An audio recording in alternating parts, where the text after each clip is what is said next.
Welcome, everybody. It's time once again for the next chapter with Charlie Hedges, as he explores turning the page on his life and yours. Hi, everyone, and welcome to the next chapter with Charlie. Our fascinating guest today totally reinvented her life around 50 years old. From successful business life of 25 years in the pharmaceutical industry, Kavita realized her once fulfilling business life no longer offered the internal meaning she began looking for.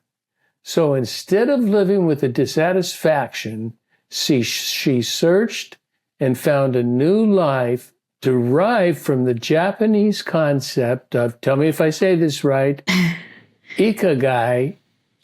Ikigai. Ikigai. I was close. Yes. Close. Ikigai, which means a way of being that promotes meaning, purpose, and passion. Her story and reinvention guides us all to reconsider what it means to live a most meaningful and important life. Let's get Kavita Ahuja on the show for greater learning. Kavita, such a great opportunity to chat with you on the next chapter with Charlie. Oh, what a kind introduction. Thank you so much, Charlie. I really appreciate the opportunity to speak with you and get into some interesting topics and conversation today. Oh, it will be interesting. You and I, our pre-conversation are always, it's not untypical that the conversations are always delightful. And the conversation with you was especially delightful. And I can't wait. Oh, thank you. I feel the same way. Oh, thank you. That's very kind of you. So let's start with this. 25 years ago, you had the kind of career many people crave today. But around 50 years old, you realized it just wasn't working anymore. So I'm curious, what was it that drove you to ponder deeply how you might discover a different way to satisfy the needs of what I'm calling your inner soul? Well, thank you for the opportunity to share my story, Charlie. It's interesting because, like you said, many people would look at the career that I had. I was in pharmaceutical sales and marketing, as you mentioned, for 25 years. I was, maybe I'll just back up a little bit. I'm a Canadian of East Indian descent, and I grew up with these values of this, Indian values of hard work and, getting a good career, getting a good education, all of that, and, having a family and all of that. And I really fulfilled those expectations to a T. So I got 2 degrees. I pursued this career and did really well. And it was at that time, I would say, in my 20s and my 30s and even into my 40s, it was fairly great. We have different stages and phases of our life, right? And At that time, it was a great career. I really enjoyed it. I learned a lot of skills. I did very well. And it was something that supported our family and my young kids, 2 boys, and my husband who was traveling a lot. So let's put it this way. It wasn't something that I hated. And a lot of people, will be in a long-term careers and they would be like, oh my, I can't do this anymore. Mm-hmm. For me, it was different in that, you asked me what drove me to ponder. It was a kind of an inner voice that started, quietly at first, and then it became louder and louder. And that voice was just telling me that, is this really it? Is what you're doing right now fulfilling what you were meant to do? I have a degree in science and business, so it was really conforming to that. But what other parts of my life, my passions, my strengths, was not being utilized? Was there other parts of me that I needed to rediscover? And the answer to that was yes. And it became, I think, around the time I turned 50, as you mentioned, where a lot of things happen at that age. It's the midlife time of life where maybe your kids are leaving the home, which my kids were. All of a sudden, you have more time to yourself, perhaps. Your hormones are changing, so all of that is going on. And then you begin to ponder, for the next half of my life, is this really fulfilling me? And so those questions and that voice became louder and louder, and to the point where I couldn't ignore it. And so then that is really what drove me to decide to leave and rediscover what it is that I really wanted to do.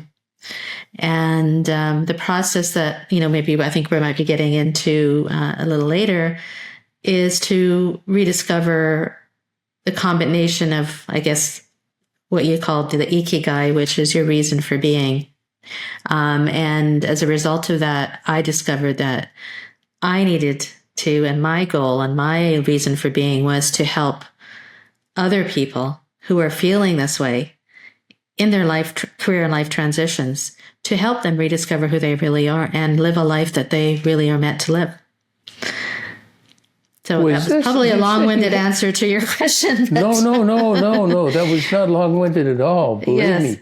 I've seen long-winded on a show, and that was not long-winded. Okay. I have a question. I'm curious.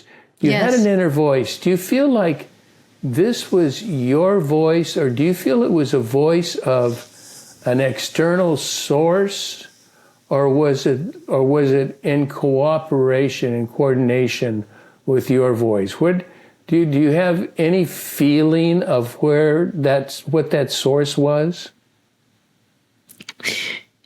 Well, at that time I didn't really know, right, Charlie? I didn't really know. I knew that it was coming from within. The more and more since then, I have really studied and different philosophies and different traditions and all this. And I came across, the Abraham Hicks. So she talks about the, law of attraction. And she talks a lot about this inner voice or inner being. And so I believe it is, we all have our outer selves and we all have our inner being. And whether you call that, God or whatever it is, if we listen to that inner being or that inner self, it will really guide us into what we want to do next. If we listen to it, if we give ourselves the opportunity to silence and listen to it, I think it really is the one that guides us. And often we become so busy in life, we don't take the opportunity, or we don't give ourselves the chance to really sit and think, what is it that I want? And ask ourselves those questions. And when we sit and think and ask ourselves those questions, those answers will come. And I think it's from within. Yeah, I concur. I think, for me, the voice is two ways, but I have to be the receiver, no matter, even if it's coming from source or God or whatever we want to define that. I must receive it, and I must articulate it, and I must define it. It doesn't come like a fax or a newsletter telling me this is what I need to do. But at the same time, I would say that if we do listen to that voice and we accept it, then, I believe, and it happened to me, and that uncanny opportunities come your way. Things happen that, you think is a coincidence when they're not.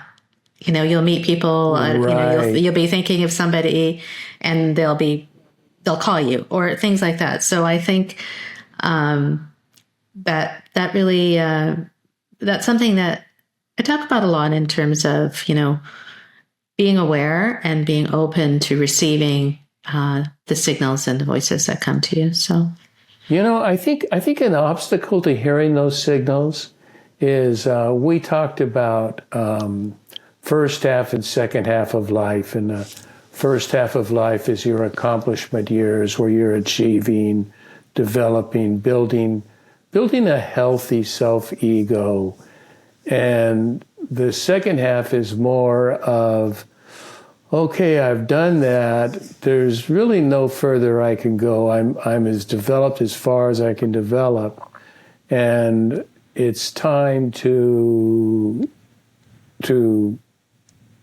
take my talents and my skills and serve other people. But during that first half, because of our busyness and our drive to accomplish, our drive to succeed, we have far too many distractions to even think about the inner self, to even think about the inner needs, because we're putting food on the table, taking care of our kids, taking care of our family, and then later on we can pursue others. Do you think that has something to do with it as well? Oh, 100%.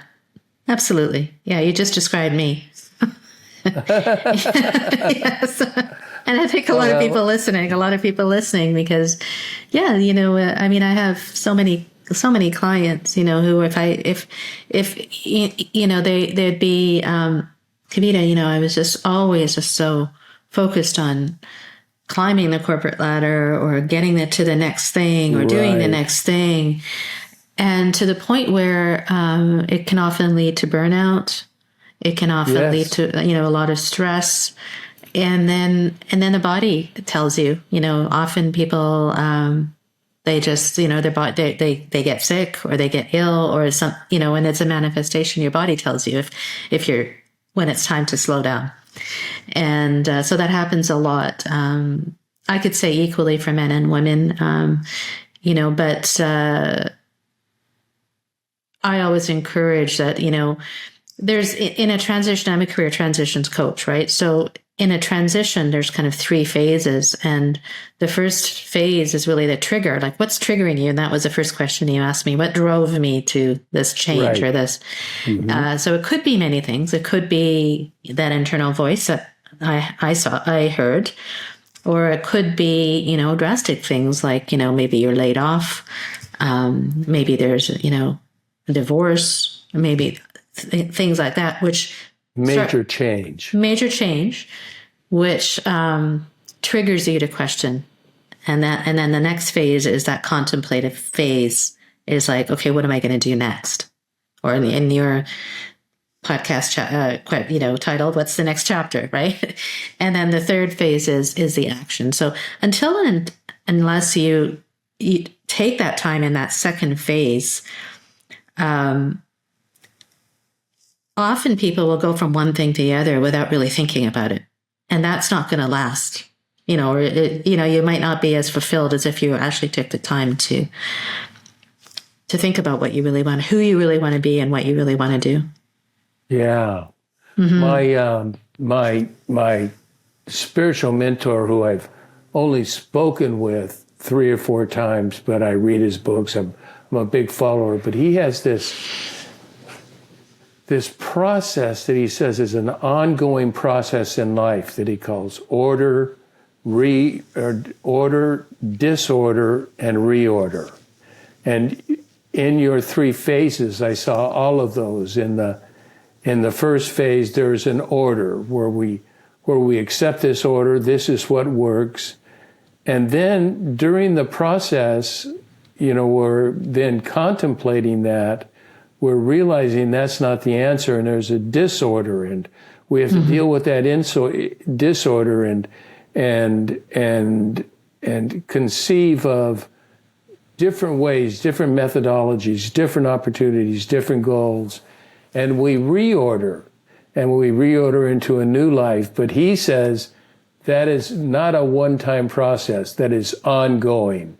So we're in the process right now of order in our life, then there will be disorder, and there will be yet another reorder that we are but that is what maturity is all about. It's Yes. all about that movement. Yes. I fully agree. And I want to maybe on that point of that, it's constant, right? So reinvention, is not just a one-time thing, like you mentioned, and we can reinvent many times in our life. And often people say, "Well, reinvention, that means I have to give up everything." And we say, "No, it's not. It's not that, because everything that you have done up to this point leads you to the next thing." So, like for example, I do not regret at all my previous career, because it led me to where I was, and it was meant to be. Right? That's who I gained the skills, I gained all the experiences I had. And it's about taking those things and seeing, what do I have now? Because I'm a different person now, and reinventing yourself from where you are, not like starting over. So that was just a little thing that came to my mind. So when you talked about that, it's sort of a redefinition or a refinement, or maybe a whole new, it begins with a value system. yes, It doesn't necessarily begin with action. It begins with a value system that you realize some of what I've lived by and my values worked. It's not that they were bad. See, that's the beauty. It's not that they were bad. They Yes. were just no longer working in this phase of my life. yes. It could even be the environment that the environment we are in that has changed, that it's no longer working, so yeah. Yeah, we're not helping that. That's for sure. I was thinking of something which I forgot anyway, I'll just move on. Mm-hmm. In this process, you write about something that as we start to perceive this, I hope you don't mind that I refer to this second half of life, which is reinvention. And which, by the way, I wrote a book about reinvention. Oh, really? It was titled Getting the Right Things Right, How to Reinventing Your Personal Strategies for Life. Do you know what year I wrote that book, Kavita? What year, Charlie? 1995. Wow. I was writing reinvention 30 years ago. And it was quite a fun writing, and so much of what you have to say, I think, resonates. As much as I can recall about the book, I haven't read the book for 25, 30 years, so I don't know what it's about. That's amazing. But you write that this effort of this moving from industrial behavior to inspirational behavior, and those are my words, but you write that the effort doesn't come without challenges, especially fears. The fear of failure, the fear of judgment of others, and the fear of not feeling good enough. And those can become roadblocks to your next phase in life. Can you talk to me about those fears and the roadblocks and how you overcome them? Whoa, how much time do you have, Charlie? Okay. Well, that's not my question. It's how much time do you have, Kavita? Because I got plenty of time. All right. Yes. So fears and blocks are one of the biggest things that we all face, especially when we are going through any kinds of kind of transition. And I think we spoke about this a little when we met. When we are in a state where everything is kind of status quo and it's working and we're comfortable, right? We're in this comfort zone of ours. We are not really being challenged. Everything is good. Everything is fine. Just like I was fine, but it wasn't amazing. When we decide to, either we decide or it becomes something that we have to do and we have to change or we have to transition into something new, that puts us in a different kind of state. And what that leads to is discomfort, right? And when we are outside of this zone of comfort, what happens is we all of a sudden, all these blocks, which I call energy blocks, they can take many forms, and predominantly, the overriding thing is fear of the unknown. Like, if I do this, what's going to happen? I'm going to fail, or what will people think of me if I do this? I'm not good enough to do anything else because I'm so used to doing this. I'm not qualified enough to do the next thing or a new thing. All these, what the term in my program is called, or in my teaching is called, are called gremlins, and they're inner critics. So it's almost as though it's this voice again, but this time it's the thoughts that we lead, the thought that comes in as soon as we are about to embark on something new. And that gremlin, you could even think of it as, one of the exercises I take my clients through is to actually put a name and face to your gremlin, so that when it arrives, when these thoughts arrive, you can actually talk to it and say, I see you're here right now. I know you're here to protect me.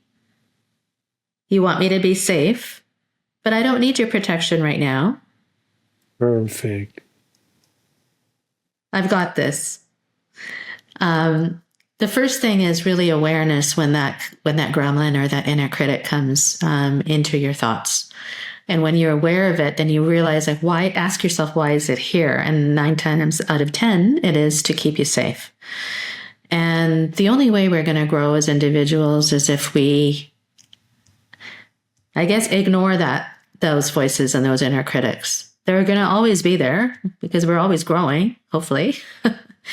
But in order to grow, we have to quieten the voice of that gremlin. And then you'll see one of the ways, the biggest way to reduce these blocks of these fears is to actually just, in spite of the fear, is to do the action anyway. It's whatever little step you can do on a daily basis towards what you really want. Once you take that action, then you get more of this anabolic positive energy in your life, where that gremlin will be visiting you less and less. And then even if it does visit you, you're not going to pay attention to it as much. Does that make sense? I love the concept. I've written about it and talked about it for forever. And that is, I call it making friends with your demons. Yes. And communicating with them. Mm-hmm. It's not trying to hide from them. It's communicating with them. And it's precisely, I so agree, it's precisely saying, it's telling them, thank you. Thank you for what you have done. You have tried to protect me. It's probably from the reptilian brain or whatever. I'm not a brain person. I'm not a neurologist, but it's probably from that reptilian brain. And we need to say that protection, you're no longer necessary. Yes. I have this under control, but I do want to thank you for your service. But no, your service is no longer needed. Yes. Yes, absolutely. And I would take it even one step further. Is like, if you, let's flip that around and let's give it a new message. What's the new message? It's like, what can I do next in order to get to where I want to be? And help me along, right? Rather than blocking me, give me the power to move on and give me the confidence to move on. So it's kind of flipping the script, I guess. Yeah, that's beautiful. I've never I've never heard that. I'll have to ponder that. Do you want to explore that just a bit? Because that is so profound, and yet, I'm kind of wondering, how do you flip that inner critic to become an inner supporter? Yeah, it's hard. It's not easy for sure. But I think it's like what you said, it's like making friends with your demons or communicating with it. So it's almost as though you could say to it, I'd like to use your energy in a different way.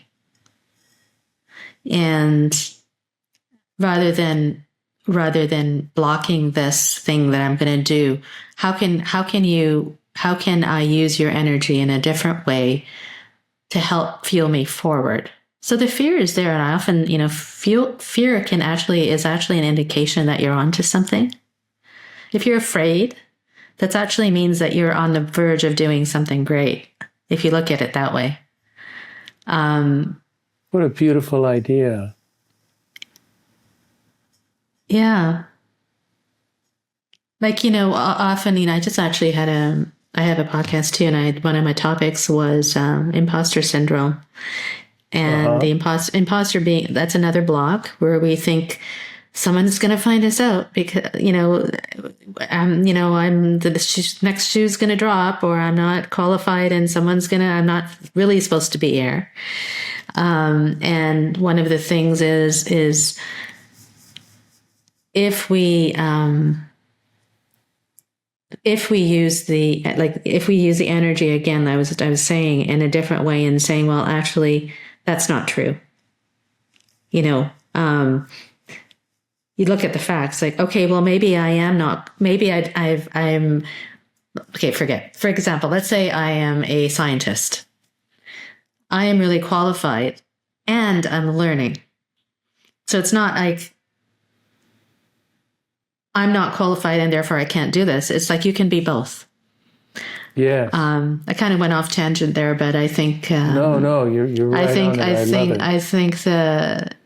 think it could, this flipping the thoughts and the energy in a different way can come in any kind of form, whether it's if it comes in a form of inner critic, fear, or whether it comes in a form of this imposter syndrome, or any of these other blocks that come our way, limiting beliefs that I can't do this because I've never done it. Or my last business, I had a business which failed, so my next business is going to fail too. It's just an assumption because it happened in the past. So all these things. How did that failure serve you? Yeah. Are you asking, like, that's the question we should ask ourselves? How did the failure serve you? Yes, exactly. It all starts with as you know, and as we've discussed, it all starts with our thoughts, and the thoughts control how our emotions, which control our actions. And if we are able to, acknowledge those thoughts that are negative and flip them around right away, then it flips the whole cascade of events, I guess. Kavita, throughout our time together here, you have used a word quite a lot, and that is energy.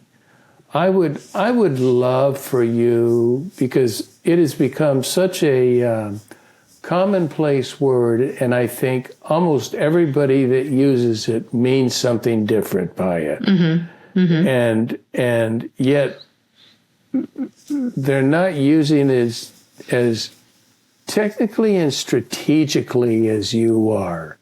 I like the way you're using the word. Can you help us understand what you mean by energy? Yes. Thank you for asking. So energy is really in a way, it's the capacity to do work, if you think about it very logically, right? And it's being affected by a lot of different things. So I talked a little bit about our core thoughts. So our core thoughts lead to our core emotions, which lead to action. And there's really, in this training that I've been trained in, there's really two types of energy. There's what's called catabolic energy. And this is what is destructive and associated with stress. So for example, emotions like anger and blame and,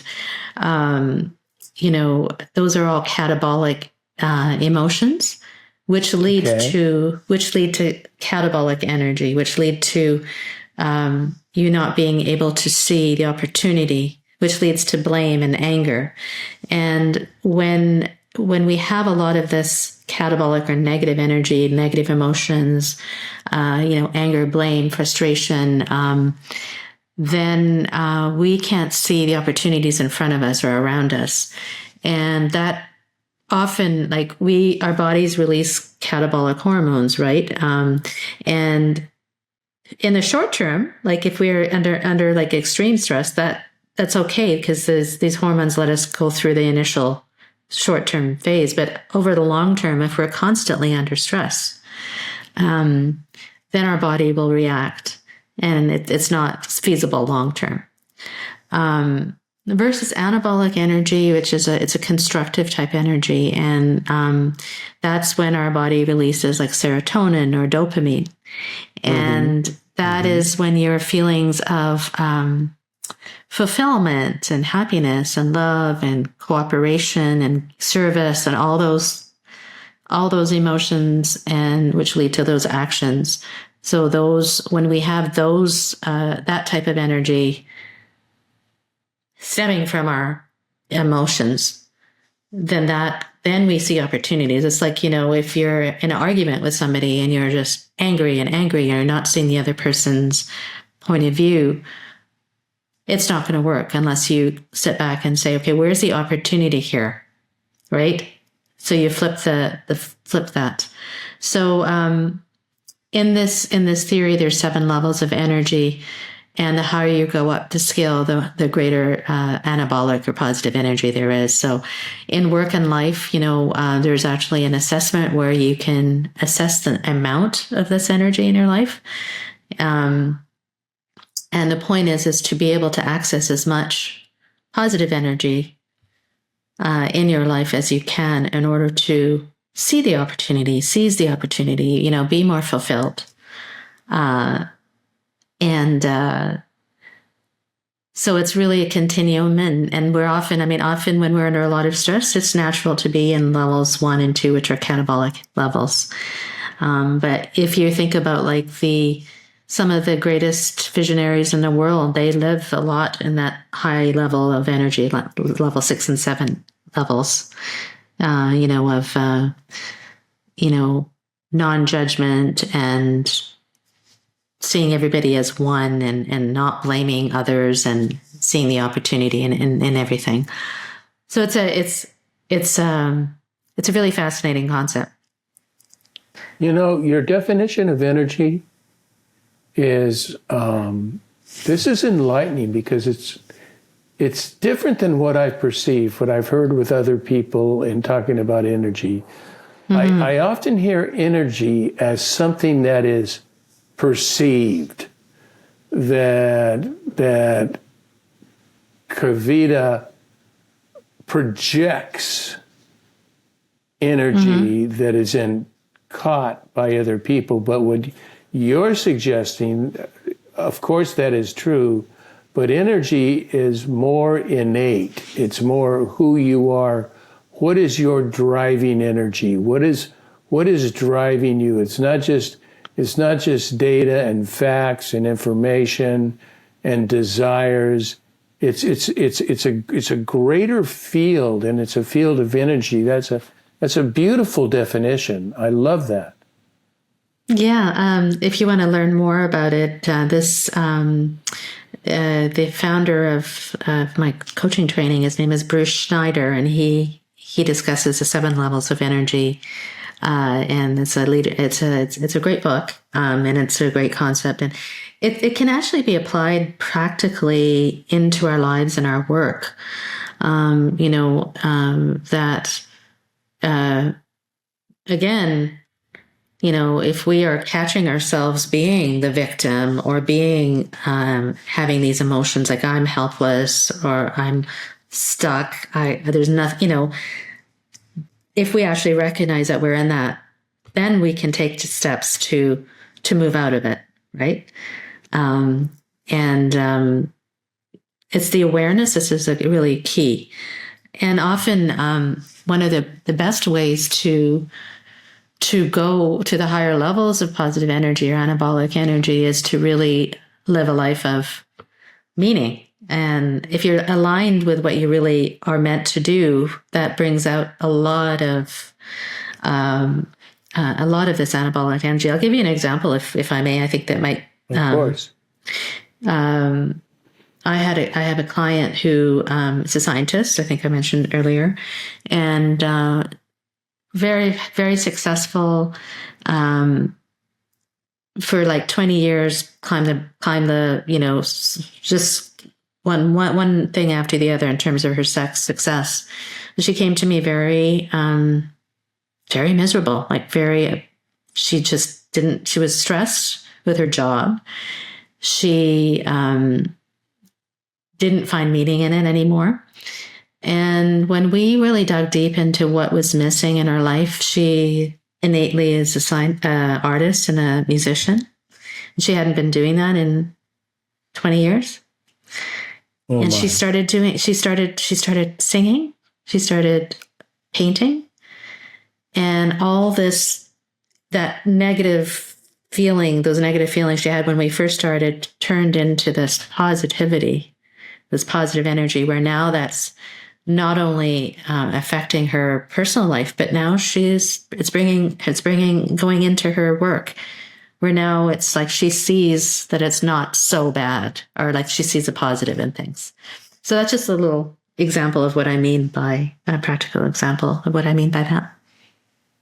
This reminds me of a well-known concept, but I think very misunderstood concept of karma. I had in the United States, we often view karma, or in the West, I bet in Canada as well, we view karma as rather transactional. If I do good will come back to me. If I do evil or bad will come back to me. But this Buddhist monk explained to me it's not that. What it is, and energy is the right word, it is, if you are a person of goodness, and if you are a person of confidence, and you're a person of love, you exhibit that, you project that, you have a projective energy that comes from your energy that's projected, and then people, it's not that you get goodness in return, it's just that this is the way you were perceived, and people return goodness with goodness. And they return victimhood with victimhood. Yes. And that so what you project is what you receive. And that is sort of, am I getting this catabolic and anabolic right? That 100%, if you're projecting anabolic energy, you will receive anabolic energy from other people. You will not, they know you're not going to pay attention to catabolic nonsense. You've got it. Yeah, exactly. And it is kind of related. And all this is kind of related, like we talked about the law of attraction. That's exactly what it is. It's like you exude anabolic energy, then you get it back. It's not like, because I'm going to do this and then I'm going to get it. That's not it. It's a way of being, really. And it's also a way of approaching life and work. If you approach life and work with this anabolic energy, how much greater will your work and life be, right? It could be. The potential is there. Reminds me of Ikigai. Yeah. a way of being, a way of being with this anabolic energy. I want to switch subjects just a little bit, and I misunderstood, and so I'm going to give my misunderstanding of your position, although I think it's really related, and then see how this relates to you. You are, as a reinvention coach, you talk about positive coaching. And so, incidentally, I'm a huge fan of positive psychology, which you say that's not your expertise, but I think the two are highly related. And that I think so much coaching today is all about improving non-strengths. Let's identify your pathologies, your weaknesses, and let's see what we can do to improve them. But what about taking advantage of our strengths? Mm-hmm. Isn't that a mark of a great coach as well? And then I want to offer a couple of thoughts, and then we'll see what you say. And this is about positive psychology, and I think it's positive coaching as well, has been an instrumental shifting in the focus of psychology from solely treating mental illness to promoting well-being and happiness. And that's what you do in positive psychology. I love this. Advocates that authentic happiness is achieved through the pursuit of pleasure, engagement, and meaning. Mm-hmm. What do you think of that, and how do they relate to your approach of coaching? It's completely aligned. I firmly believe that. I would say that there's such a parallel, right, between positive coaching, anabolic energy, all of that, right? In fact, the first thing I do when I'm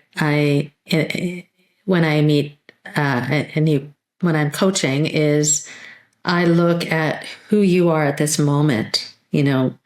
What are the great things that you have done? Like, what are your biggest strengths? What are your superpowers? When we look at that, and often people don't give themselves the time, or, they don't give the time to think about all the great things that have led you to where you are. Like, what are some, like, if you took 10 minutes to list all the amazing things about you, and you look at the list and think, wow, I actually did that, or actually that's who I am. That is so positively reinforcing. It actually gives you so much confidence. And again, so if you look at that, that's the first step. Then the next step is to look at what you're really passionate about. Like, what did you used to do when you were a kid? That, when you were a kid, you used to spend hours and hours doing something, and the time just went by. Like, what can you bring that into your life right now? Is that what you,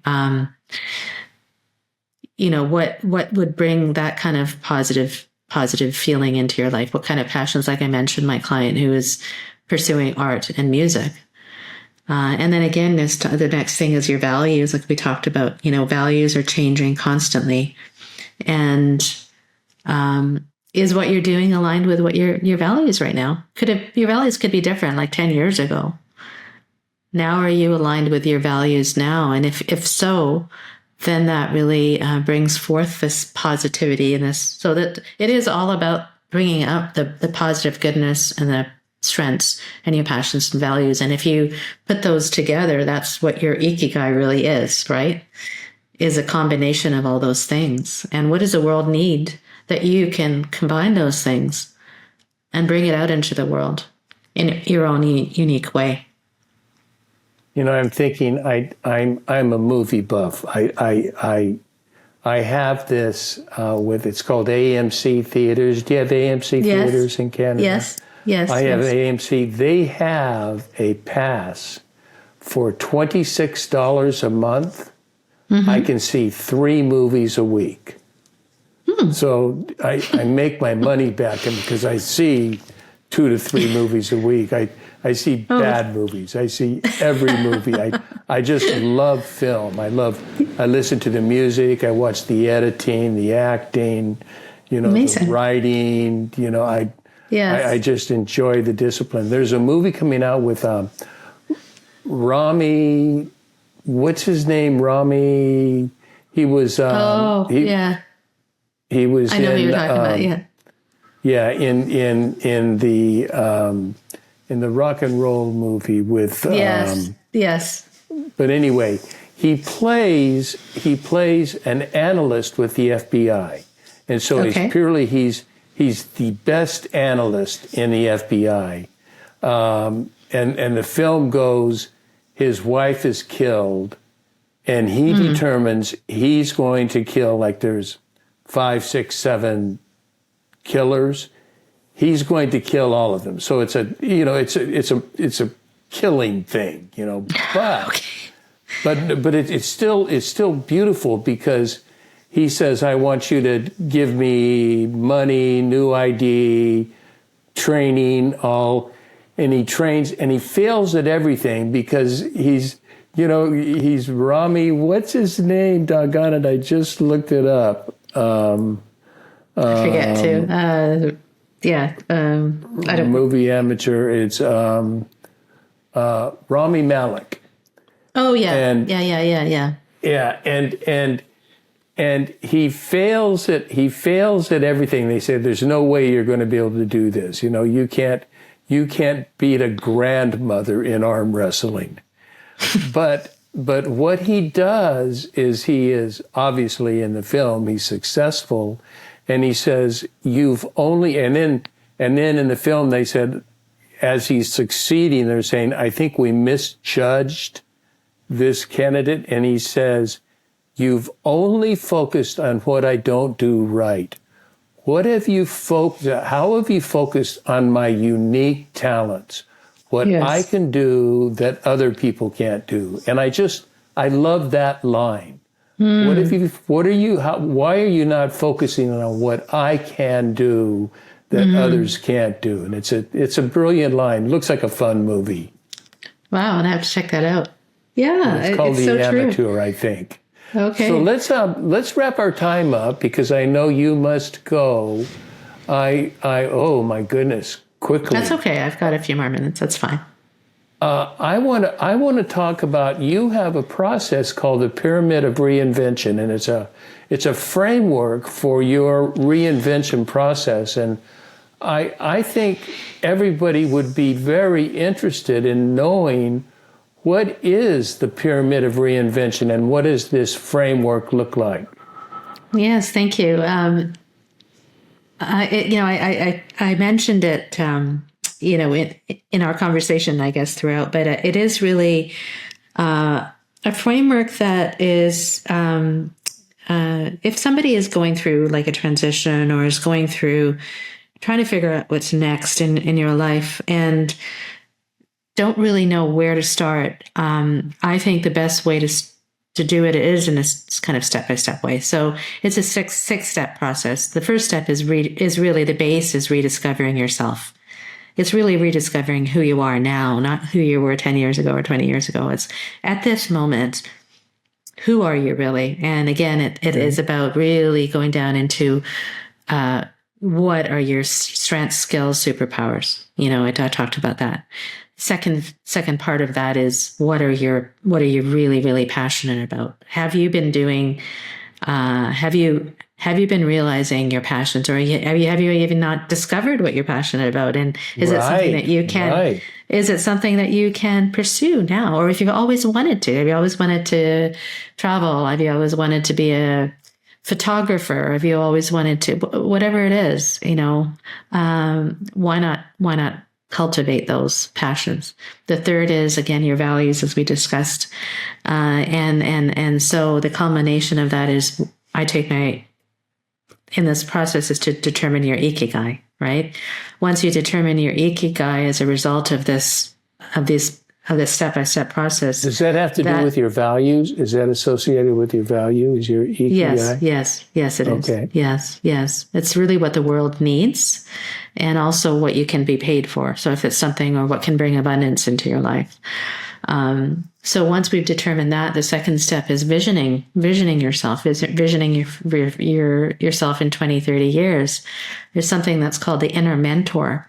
We all have outer mentors that we look up to, but again, it's that guide, that inner mentor, that if we tap into him or her, it can guide us forward. So I have a very powerful visualization exercise, which I take my clients through.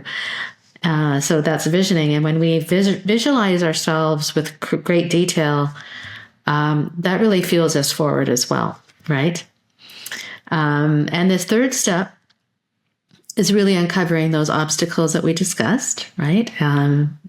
Whether they're our inner gremlins, inner critics, our assumptions, our limiting beliefs. So how do we limit those obstacles in our way? And once we do that, I mean, that's an ongoing process, but really identifying what those are. The fourth step is building your confidence. Like, what can we do on a daily basis to build your confidence to reach your inner mentor? Again, it's a lot about it. A lot of that is by taking everyday actions, right? And then the fifth and sixth steps are really action and accountability. Like, how are you going to be accountable for the things that you say you're going to do? So it's really a powerful way of redefining, rediscovering, reinventing yourself. And it really comes, the basis of the whole thing is an internal rediscovery of who you are. And that's where, it's important to take that pause. Remember that second phase of transition? This whole second phase would be, is going through this process. And at the end of it is realization that, okay, my Ikigai, I can do this. I can bring out my unique talents, strengths, passions into the world and my own values in my own unique way, and do it with confidence. I have, oh my goodness, so many questions, but I have one that has always troubled me: accountability. There is a self-accountability that I am accountable to myself, that I have objectives that I must somehow measure or somehow define to see that I'm doing them. But do you use accountability partners? Are you the accountability partner? Do you suggest they get other people? How does accountability, because I really believe in communal success, not just individual success, but communal success. How does one handle accountability? Yeah, that's a great question, Charlie. It's a great question because often it's very, we might start something, like we might start a new exercise program and we think we're going to, but then like 3 weeks into it, we're like, oh, right? At most. Yes. So it's a combination. And I think especially in these phases in life where we are searching for the next step or next chapter, the next answers to, the questions that we're searching, it's important to have somebody to guide you. So whether it's a coach, a mentor, somebody that you look up to, a friend, somebody who can understand what you're going through, somebody who maybe had been there before, like I have. And it's important to also seek community, like you said. I think it's really important to be in a community of people who maybe are going through the same things, to realize that you're not alone. All these things that, all these fears that we have, all these obstacles that we face are very are normal.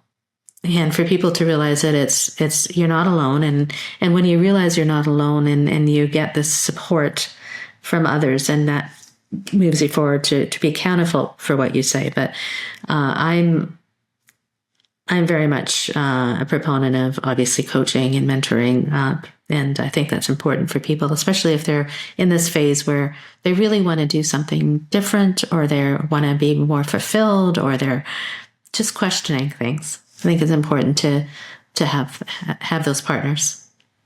You know, one important thing, the writer Anne Lamott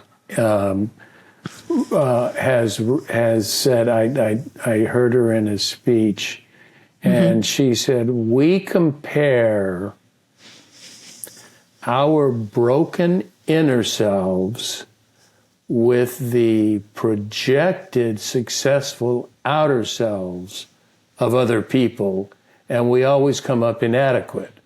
But we don't realize what we have projected as successful outer people, they have the same insecurities, the same troubles, and the same issues that we are dealing with. Yeah. And it is the human condition, and it is so hard for us to identify that. Kavita, this pyramid of reinvention, I wish we had done more on it so we could have really elaborated on the steps. They're brilliant. I mean, they move, the process moves well. I like the progression. I like the development, the way each step leads to the next, and leads to your 5, 6, and 7. They are brilliant. How? I'm going to have posted on the show notes, I'm going to have your website posted. How do people, I'm going to tell anyone going through life intervention or life reinvention that they need to contact Kavita Ajuda. Is your website your best contact, or is there another way to get a hold of you? That's so very kind of you. Thank you so much. That's really, really nice of you. Yes, my website would be the best place. It's my coaching, my business is called It's My Time Now Coaching. And the website, it's mytimenowcoaching.com. So you can read about, you can read about my services. You can read about the Pyramid of Reinvention. I also am a podcast host. I have a podcast called the Midlife Reinvention podcast. So you can. Oh, really? Yes. So you can. I would like to post that, the Midlife Reinvention. The Midlife Reinvention podcast. Yes. I will put that on the show notes as well, so people can. Thank you. Yes. Go to that and listen to you.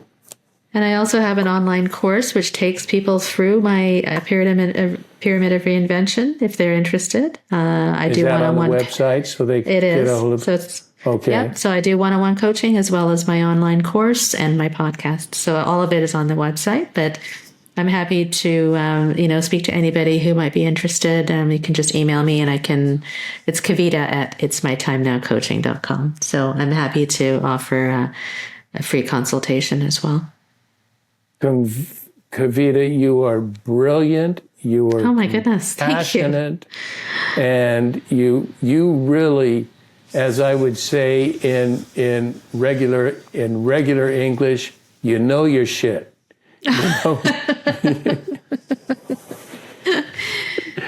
Well, that's so kind of you. Thank you so much. I really appreciate that. I think the questions you've asked and the conversation we've had has been, I learn from every conversation I've learned from you from this one as well. So I really appreciate it. Thank you. It's been great fun. Thank you so much. Thank you for spending time with me today. And I also want to thank everybody for tuning in to the next chapter with Charlie. And as usual, until next, this is Charlie Hedges signing off. Bye for now.